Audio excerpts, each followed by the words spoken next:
Hi and welcome to the latest of the CIPP series in the future of payroll. I'm Vicky Graham, I'm Business Development Director at the CIPP, and today I'm joined by a panel of speakers to discuss faster payments with regards to the future of payroll. So I'm joined today by Julie Locke, Ginnie Freeman, Eira Hammond and Kerry Hudson. And we're going to talk about some of the challenges with regards to faster payments. Now, as I mentioned, this is part of our Future of Payroll series, which we launched a couple of years ago with our Future of Payroll survey, and following on from that, our Future of Payroll report, which is still available on the CIPP website. It's currently sponsored by Workday and Data Graphics, so thank you very much. I'd like to thank you all for attending, and we're going to get started now, and I'm going to open up with Ginnie. Hi Ginnie, and I'd just like to ask you, what are the current challenges being faced by payroll professionals with regards to faster payment methods? Payment methods, well, the big one is time with a capital T. The key tasks now given to payroll teams to actually manage on a routine basis are astronomical. And they're up against it because every time they're beholden to having to strive towards a 3-day backs payment, and we all know that is incredibly difficult challenging to meet. Now, whether you are a corporate with your own payroll or a payroll bureau, it's equally as important to make sure that you've got your timing right. Your quality essentially is key to making sure that your reporting is first time right. So it's really the focus has got to be on making sure that that you've got the time to proactively check everything rather than rushing to the wire, getting it all presented, thinking it's fine, and then running your payroll and then having to make all these amendments after the event. That is not good for personal welfare, for the company. You're just building up toil. By doing that, you end up not being able to fulfill maybe the service level agreements that you've got after the payroll has run. People in the area are forced into maybe having to work late at night in order to meet these deadlines. It's not good for anybody in that environment. So there has to be a better way. Payroll over the years has strived to increase and improve their processes to allow the additional tasks that we've all got now to be managed effectively. But we're still stuck with the 3-day turnaround for backs. It's so archaic. Something has to be done to get that right. You know, and nowadays the fintech companies out there have introduced so many possibilities around faster payments. So your time and your cost and your quality of everything can be evened out if you can find a way to incorporate new processes to get payments faster. I think those challenges, it's within the time frame of a payroll run, you'll have certain dates in a month when your information feeds in from certain parts of the business. So you've got those deadlines to work with, as well as being aware of the deadline for the backs file to be sent. So the challenges of preparing a payroll as accurately as you can with all those time constraints is really tough. When you're actually in that environment, in those schemes, whether it's a bureau or it's an in-house payroll, it's really very challenging. And then you're working with the business, they have their own expectations on the deadlines they're required to meet, and they might need some flex and don't necessarily understand for the payroll team that flex impacts to such a degree, again, and they're leading up to that backs deadline. So it's very, very challenging. Yeah, definitely. I mean, there are so many dependent departments. So ultimately, the final stop in the whole thing is finance, isn't it, for the journals? You know, the first draft, when I say first draft, you've signed off your payroll and everything's gone to finance, only for them to find out that there's some amendments to be made. I mean, that it impacts the whole business. Let's create a way of improving all of this so that you've got more time to proactively check everything. It will help the business, it will help the employee, it will help the employees, that ultimately receive the payments, on time, accurately, but more so the team. I think it's interesting, the more you look at different sectors that require last minute information. Yeah. That's where payroll departments, in my view, are stretched even beyond whatever you would ever imagine, because retail recruitment, you know you're paying so close to real time that payroll teams don't have a chance. Absolutely, and all those requests, can you just, this is really critical. And people are living go through. hand to mouth, aren't they, a lot of the time, especially in those sorts of sectors. So And how they much need pressure their money. does that put on you as a payroll professional, knowing you are affecting somebody's livelihood? Yeah. And as payroll professionals, you know, it's through the blood, isn't it, to do the best they can for the That's employees. the thing. That's the thing. You don't want to let people down. You get a phone call, I need my money. You need to give them the money. But how can you do that in a simple way to then have to correct it for next month? And, you know, it's just that whole vicious circle, isn't it, that nothing There's a ever real strong sense of responsibility Yeah. that payroll people have to get it right, to stay, to do the work, Yeah. and all the time it's actually impacting them Yeah. in any way. Planning your holidays around when you've got to do payroll. I mean, I hear of that so often in the industry. People not being able to take time off, particularly you mentioned in-house, particularly those in-house payroll managers who are on their own and they just have to get it done regardless. You know, absolutely, in a time frame in the month, Yeah. you absolutely know when you can't book a holiday, whether it's a 6 months time or 18 months time, you will know your deadlines, you will know when you're required there to sign off. Green for the team, if you've got an allocation with so many headcount and payroll or certain payroll references for that team, if there's no backfill to allow the person to take extended holiday, and so in some companies that person might only be able to take a week at a time and not be afforded a fortnight, and not everybody sees that, but that's a real issue I think in the profession. And goodness knows what happens if somebody's sick, eh? Absolutely. Yeah. But we have a sense of, as we say, responsibility, and you just embrace that and you move on with it, and you you take do it what you've and got to do. So I mean, I think every organisation has a sense of responsible well-being, if you like, for their payroll team to try and find just a smooth way of getting these payments. I agree, and I think well-being is such an important and topical issue at the moment, and all of the challenges that you've all identified so far have been around time, stress, you know, the pressure, and there's got to be a responsibility there, and like you said, a better way of actually getting faster payments through. Yeah, and we've mentioned a couple of sectors, so retail and recruitment, where you're working quite close to the wire. So, Julie, I'm going to come to you now. Are you seeing a change within the sectors, you know, steering towards more frequent paydays for employees? Yeah, absolutely. So, the biggest driver is being able to attract and retain sort of the millennial workforce. And it is a real problem. And there's lots of noise about millennials, and I think they're unfairly labelled, I have to say. The world has moved on super quick with technology in our personal lives, and unfortunately industry hasn't kept up with the speed of change.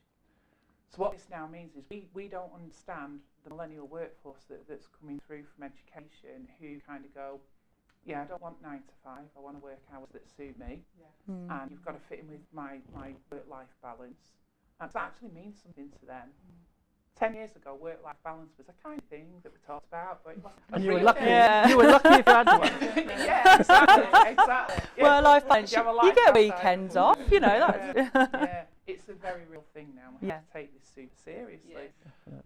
But the other thing is, in the not too distant future, like our grandkids are going to be coming out of education into work, and they're going to be looking at us and going, "Are you serious? You only used to get paid 12 times a year," because we live in an on-demand world now, whether we like it or not. That's the reality. So the challenge around backs and the delaying backs, I can see the whole pressure of getting payroll out on time. We are time poor in payroll, particularly when it comes up to the pay run. But also sort of backs costs us money, and we need to kind of challenge that, because I think there's a lack of awareness in the industry that we are actually charged for backs payments. Everyone thinks it's free. It's not free. So there are fintech technologies out there now that will enable you to make your payments instead of via backs, but make your payments from your employer bank account into your employer's bank accounts within seconds, not 3 days. Yeah. Now, if that frees up all that time for all this stress that you've been talking about, that's a massive win to the payroll industry. Yeah. Why would a payroll manager be able to be empowered to take that to their finance director or their CFO as a business case? Because it's cheaper. It's going to save you money as well. So whereas, to your point before, outside of payroll, the stresses of getting payroll out of the door might not be seen by anyone outside of the payroll department. Definitely. Yeah, the fact that you've got a business case for saving the business money by switching to an alternative, that's the only business case that you need. Yeah. But then to the paydays, if we don't move with the times and enable people to get to their pay when they need it, not when we dictate they should get paid, and we're not going to be able to recruit people because our competitors will switch to that because they see it's a massive employee benefit. And I know immediately we start thinking about, but, oh my gosh, what does that mean? I've got to run daily payrolls, I've got the workloads. There are other alternatives to paying people on demand than running payroll. There's technology out there already who will basically do the advances for you, and you just run your backs or alternative to backs as normal and let them sort it all out. But the challenge here is, if you as an employer do not feed the need of the young generation, the young workforce, and your competitors do, then you're not going to be able to recruit the top talent because they'll have them all. And a prime example of that would be we have a responsibility as employers in the UK to help people with their financial well-being, and we're all we're all advocates of financial well-being. If you could make a difference whereby one of your employees didn't have to go to a payday loan and get into potentially a lifetime of debt just because they couldn't cover the grocery bills, or the car broke down and they need that to get to work, they didn't even have enough petrol to put in the car to get to work. And to your point, Ira, before, the volume of people who live payday to payday is terrifying in the UK. So we have a responsibility. If we can help fix some of that problem, then as long as that pay's been earned, all we're doing is advancing it to them. And if we can use automated technology to do that, we're not putting any more pressure. Changes now. Yeah. We need to be backing our workforce. We need to be helping them with their financial well-being, and let's not be precious about having a monthly pay cycle. So to add into your points as well, so I've seen the impact when a payroll runs and hasn't been time perhaps to have all the intricacies, and maybe it's a timesheet driven payroll and you just don't have the time to make all the relevant adjustments of someone's pay. And I've seen where that data feeds to the RTI into HMRC, and that information is shared fairly quickly in real time with the DWP. So if someone is receiving benefits, that payroll information directly impacts that individual. So if they're assessed of having received too much or too little in benefits, the impact on that individual, that employee, is immense. And that's the third party outside of the employment, but the employment data, the payroll data, is really key and critical to that person in their life. So everything hinges and links back in. All relevant. It is relevant. And taking focused. that point as well, you know, you've mentioned millennials and the flexibility around working. It's working parents. You know, the vast proportion of the workforce is a working parent.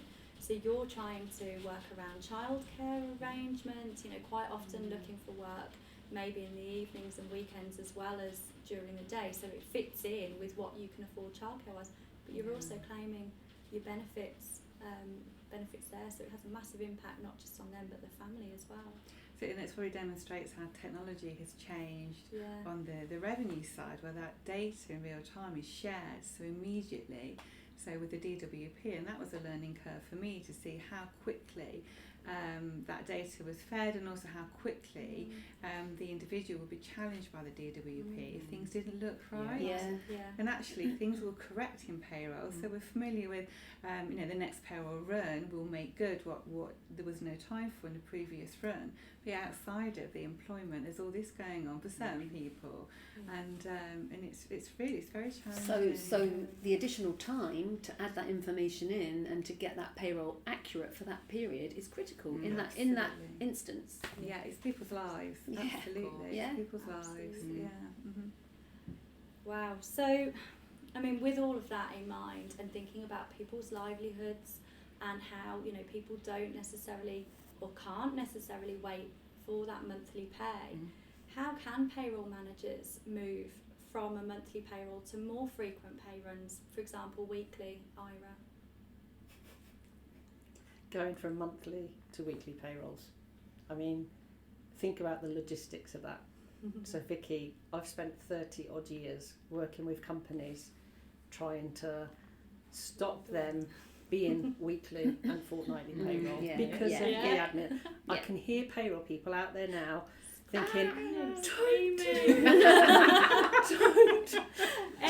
Everyone's on the other end on YouTube. Anybody who's Stop listening talking about that. oh, we're going to, advocate moving from monthlies to weeklies.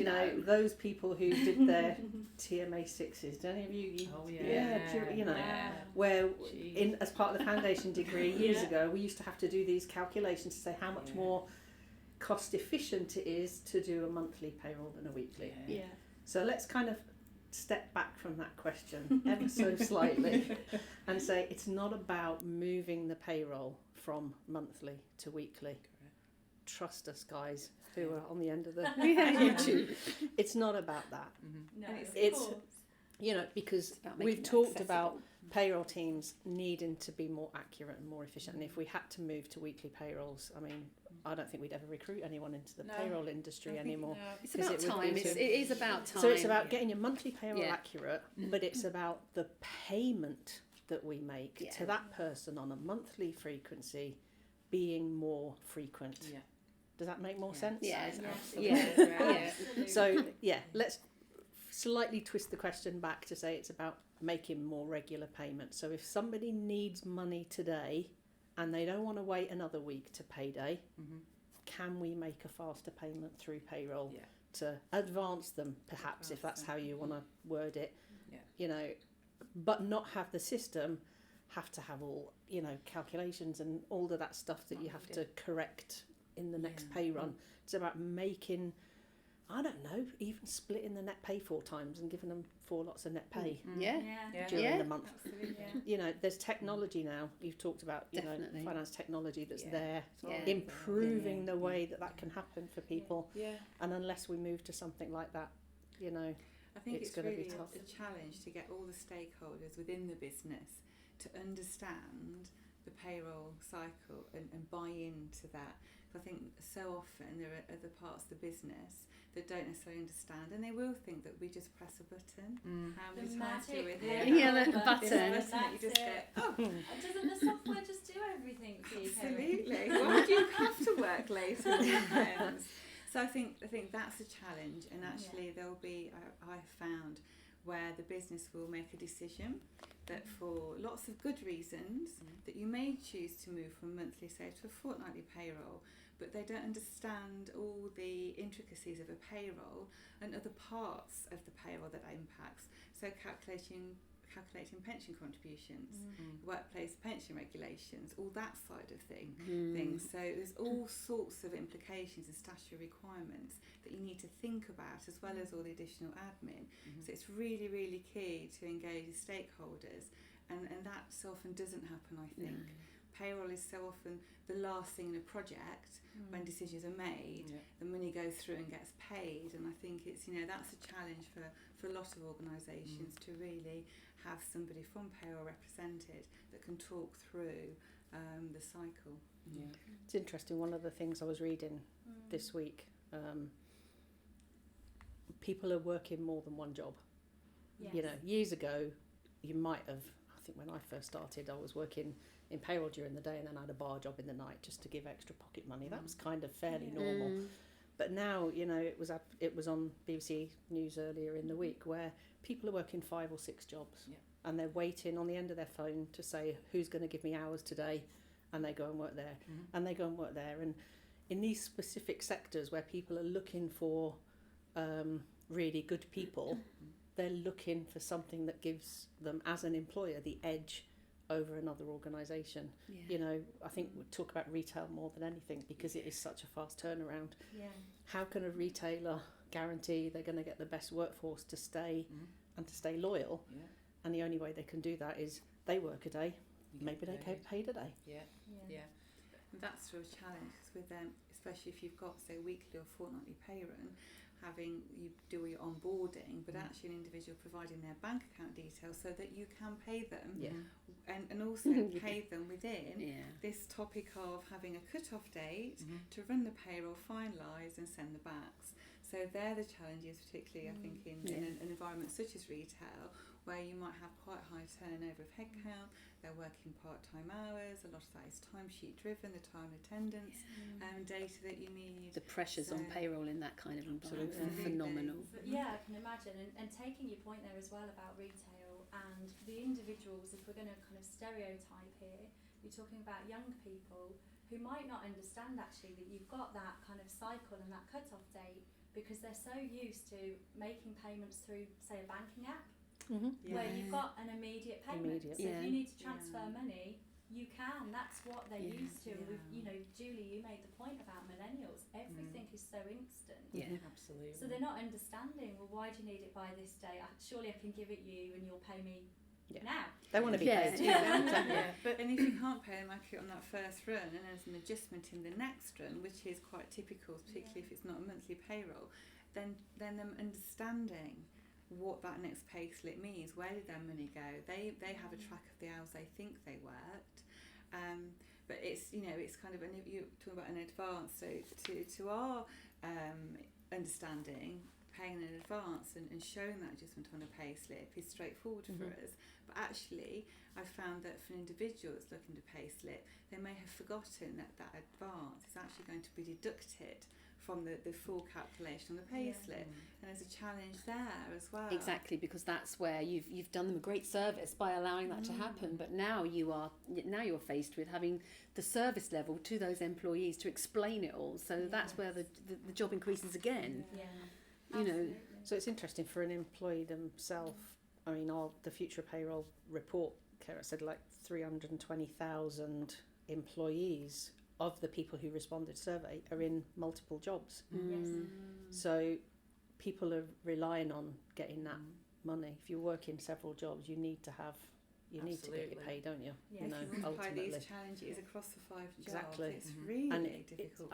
I'm sure for an employee working multiple jobs, it's really hard for them to even manage, you know, all the tax and all of those kind of implications. So the least they want to worry about is actually getting paid. Getting paid regular. If you employ gig employees, again, competitively, you're up against it. So if you're a Deliveroo, and you know, if I work for Deliveroo on a Monday and then I work for Pizza Hut on a Tuesday and I work for McDonald's on a Wednesday, and then one of them says to me, Julie, can you work Saturday? I kind of go, which one am I going to work for on the Saturday? And then McDonald's comes along and says, yeah, when you clock out, you'll get paid straight away. Guess where I'm going to go and work, right? And other delivery options are well pointed out, Vicky. Well pointed out. any fast food restaurant over another. Payroll to your door. Love it. Payroll to your bank account. To your bank account. Apologies, students. But the point being, this is where it's heading, because the payroll industry don't get to drive what happens now with paying people. Employees, the workforce are going to dictate how they get paid. They're the ones on the demand, aren't they? Absolutely, and it's this simple. If you don't offer these payment benefits and your competitors do, you're in serious trouble. So to answer, I just want to go back actually to something, Ginny, you were saying about how difficult it is then to kind of make these payments and seeing advances and understanding, even remembering that you've been paid advances. So it'd just be worth, for those of you that are kind of haven't researched the technology yet on advancing pay, it's all out there. These are apps that are in touch with the human, with the employee 24/7. They can constantly see what they've drawn down in month, how much they've got left in effect to draw down. You know, you can put rules around how much you're going to let them draw down in months, so you're not creating another problem where they can't pay the mortgage on payday. This technology is already out there, and kind of what I'd be saying is do your research. So they can see for themselves, but you know what, people just want to speak to people sometimes, don't they? I think going back to an old school payroll manager who hasn't done their research, I think us talking about going back to giving lots of advances and remembering how payroll systems used to be really, really cumbersome in clawing back the advance and how much do you take? Do you take the full amount? Do you take the partial and leave the rest in arrears for next? Do you know, there's easier ways of doing it now. And that's exactly what we're talking about. It's not looking back on how we did it 15, 20, 25 years ago, which I know everybody's sitting there thinking, God, please don't because it used to be a nightmare. And for some people who still work in that way and with old systems, and there's technology there now. There's technology. And like Julie said, you know, do the research, have a look at what's available to make life easier for payroll people, because, you know, it's not about looking back on how difficult it was to advance somebody some money, because it used to be quite horrendous. And, you know, to be fair, I go out to see lots of different companies all the time, and some are still working in that way. And they're trying hard to get away from that, but this is a different solution, and this is, you know, just to make it clear. And it is difficult, and, you know, the Future of Payroll research report, it does show that there's quite a large number of organisations still using legacy systems, you know, still using software that's dated, you know, beyond 15 years. And it's very difficult then to move away, because if payroll's not done properly and it's not accurate, for all the reasons we've mentioned, it affects people's livelihoods. But I think it's really important, you've all made the point, you've got to be talking to your software providers, you've got to be researching the technology that's there, educating yourselves, because taking Julie's point, whilst yes it's the employees and it's the workforce that's leading this at the moment, actually as payroll professionals we should be getting ahead of that. You've got a big responsibility. You have a massive responsibility. You'd be saving the companies from themselves and yourself less stress. Exactly. And we like that. Exactly. So we all like that, don't we?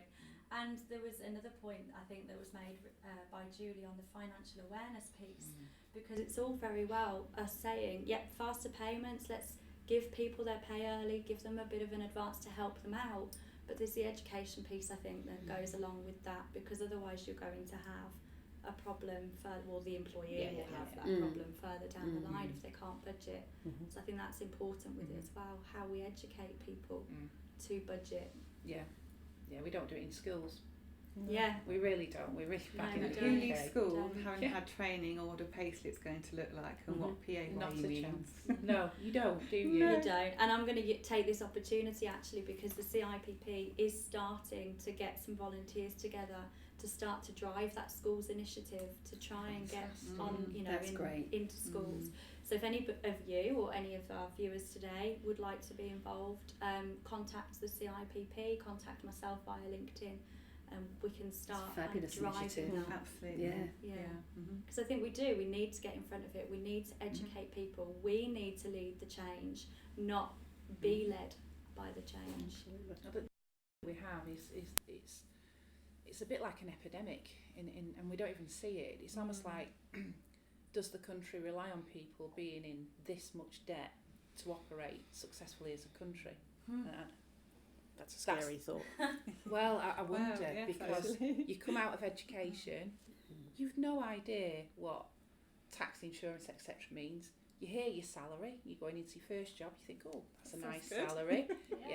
Then you get hit with thing. what I don't think it applies to me. PAYE, No, I never signed up for that. Then you get all these, you're completely targeted when you hit a certain age for, you can have a brand new car for less than £130 a month. The fact that it's going to cost you another £2,000 to get insured doesn't even come into it, and the fact that actually to run that car is going to cost you a lot of money in fuel and all the other benefits. Oh, and you have to service it as well, and so we're not telling the truth. You know, these adverts don't tell the truth. And then again, back to we want everything today. We are now living in an on-demand world. We will literally leave education, start a job and wipe ourselves out probably for about a 20-year period before we can actually stabilise and get out of debt. And that's without mortgages.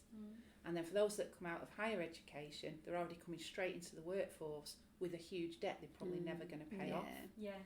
And this is the world that we live in, so this is why people live payday to payday. People feel like they have a right, though, to be fair. They feel like they have a right. They feel they have an expectation to a certain, you know, quality of life and goods and, you know, technology and all of that stuff. But we're told that we're entitled, right? Yeah, absolutely. We're told that. We're driven. But nobody says, this is your payslip, Yeah.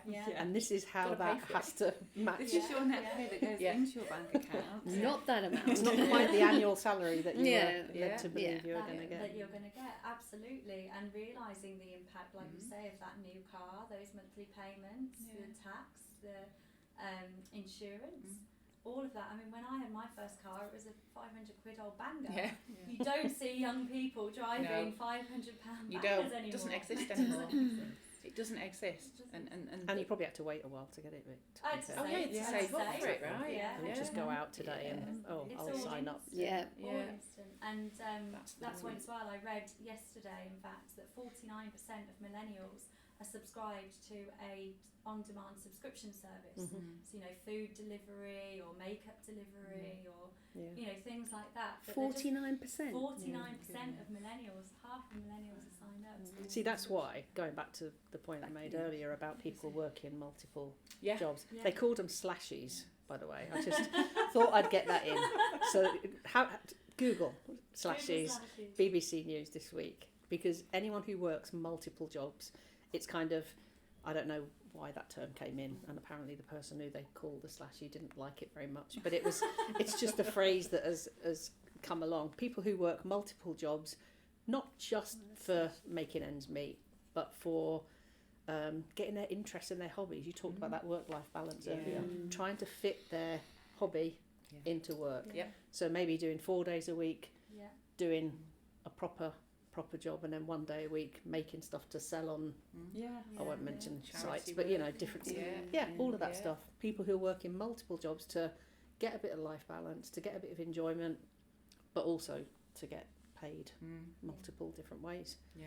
So slashies, new one on me today. Thanks, Danny. All of our viewers today are going to Google slashies and read more. That's going to trend, isn't it? It's going to trend. Hashtag slashy.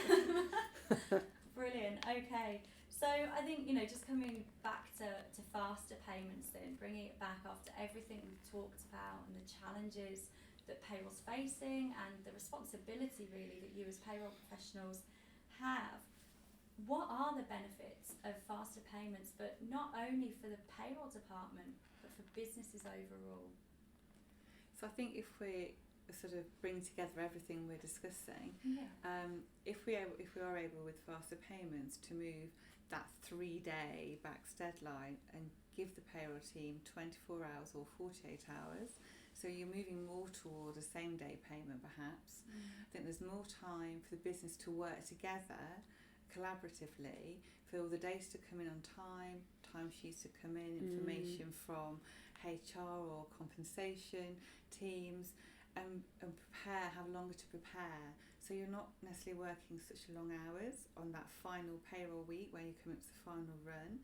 So you're supporting your team, the actual people doing the work, so they're probably not feeling as stressed. It will always be a stressful time in the month, that's never going to change. But I think if you can manage people's working hours, and then at whatever time in the evening you say to people, do you know, actually this is enough, go home, get some sleep, come back fresh in the morning. Manage the timekeeping, manage as an employer a duty of care towards that particular department. Definitely. Because that's what I think gets overlooked, because of the need. As we say, we're very emotional people that work in the payroll environment, because we do want to pay people accurately as best as we can. And when things don't go right, it's actually very upsetting for the individual as that's responsible, as well as the person receiving that pay. So I think in terms of the team itself, my view would be it gives you that sort of 24, 48 hours, more time for accurate processing and more time for checking, because often as well the checking process is critical, and if you don't have time to do all your key checks, things can slip through the net. But I think the financial reporting, not just the RTI to HMRC, but within the business, if your financial reporting straight off is accurate, the business has what it needs, it can close its books that month, there's no adjustment journals coming through.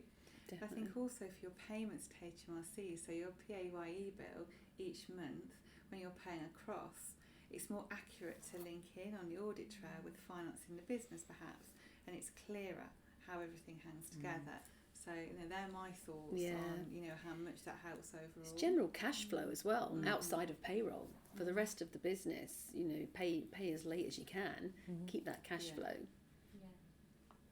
I mean, at the moment, I think costs of faster payments through banking is probably very high. I'm not sure how much it is. It depends, I guess, across the board. But I'm sure that can be brought right down and make it more attractive. 30 odd quid last time I worked. That's chaps maybe, 25.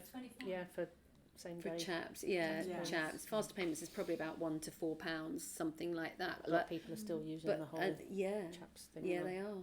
So then there are ways. As I said before, there are fintech companies out there who are introducing ways to do this.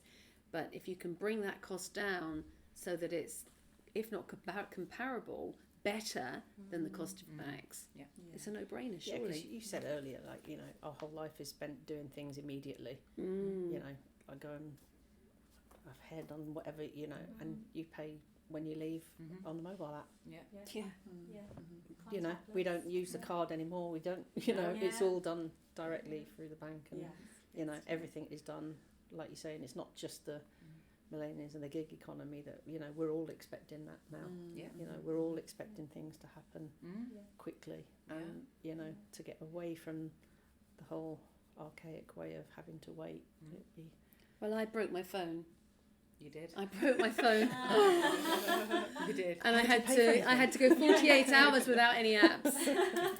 That's unheard of today. Yes, I know. Unheard of. But I now have it all back. I think in those circumstances you actually come to realise how much we rely on our phones and the apps that are on our phones. For instant gratification. I never use mine. I've got everything on it, all my banking, everything. So it was, Yeah, I mean, our life does revolve around apps and technology. Yeah. So let's get payroll using the technology. Exactly. Because that is definitely a way. It was interesting looking at that survey again, the Future of Payroll, looking at pay frequencies. I think, what did it say? 87% were all monthly. But that drops down to 7% weekly, 4 weekly 2%, fortnightly 2%, and then daily 1%. It's going to be really interesting to see next year whether that 1% has gone up anymore. Yeah, exactly. And it would also be interesting to see what industries that crosses. So it's probably hospitality, recruitment, all the the services, gig, and that would be very interesting to see. Look at that next year and see how that's changed. Yeah, and we will be running that survey during National Payroll Week next year. So this year, in National Payroll Week, 2nd to the 6th of September, we'll be hosting a round table during National Payroll Week on the future of payroll, but not running the survey. We're going to give it 2 years to see what's changed in the 2-year period before doing the survey. So it should be quite interesting.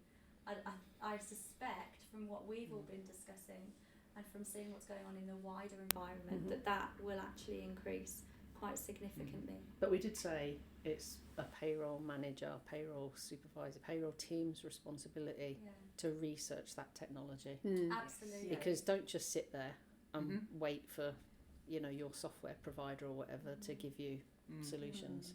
It really is up to you to go and drive do the it, research, drive it. go to the exhibitions that are available in the Conferences industry Forums yes, and stuff. exactly, networking events. Talk to your software provider, absolutely, but talk to others as well in the industry. Use the LinkedIn groups. You know, got social networks that are available. Do that research. And engage with the stakeholders in the business. That's really good, yeah. isn't it? Develop your personal relationships in the workplace, and actually, I suppose, develop your own skills of how you deliver that information to the business in a way that engages them, and then start to build on the model. Really, as I say, introduce the changes that are coming in and how that will make such a difference. Maybe the weighting of the responses you get from that kind of approach will differ depending on whether or not payroll sits with HR or it sits with finance. Interesting. Well, ladies, thank you all very much. I think it's been a really interesting discussion and conversation. Thank you all for tuning in and listening to our discussions today around faster payments.